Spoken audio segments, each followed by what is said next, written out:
Hello there. Welcome to another lesson in English language. This is our third lesson in English.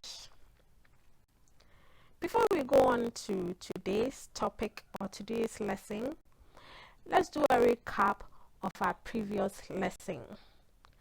In our previous lesson, we learned on modal auxiliary verbs. What did we say modal auxiliary verbs were? I'm sure most of us by now would have seen our slides, gone through our slides, read through our slides, and understood modals very well. I'm positive because the notes are self-explanatory. I'm positive we have all understood modal auxiliary verbs. They are verbs that you normally use, you normally find us using in our everyday English. They are very common verbs. However, we'd want to look at these verbs and then know the uses of these verbs in our everyday English. So we started with what modal auxiliary verbs were, and then we proceeded to looking at the uses of these modal auxiliary verbs. What are some of the auxiliary verbs that we mentioned? We mentioned can, shall, will, would, could, must. We also mentioned have to, need to, ought to. So these are a few of the common modal auxiliary verbs that we mentioned. Then we went on to look at the uses of these modal auxiliary verbs. We said can is used to express ability, permission, possibility.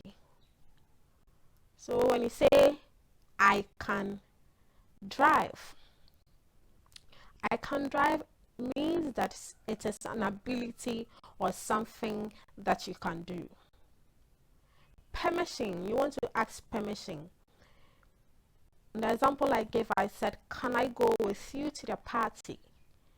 This is permission you are asking before you go to the party. Then, possibility. The examination can be postponed. This is an example I gave, which is in the notes or the slides. The examination can be postponed. This is a possibility. It is possible that the examination can be postponed. So these are a few uses of the modal can. Then went on to another modal, which is may.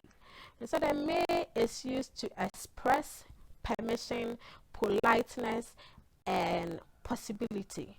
Now, I mentioned in a previous class that may is a more polite word to use compared to what? Can. So let's look at these, the examples we mentioned. We said permission. So I gave an example there. Politeness, I gave an example. Possibility, I did so as well. Then we went on to must. Said must is used to express obligation, on compulsion, or necessity. When you say something is compulsion, it means that something that is compulsory or necessary for you to do. So I gave a few examples under that as well. Then the last thing we looked at in our previous class was shall, or will, the modal shall or will, and its uses. I gave a few examples of those as well. So I'm positive that most of us have understood to this age everything that we've discussed about modal auxiliary verbs.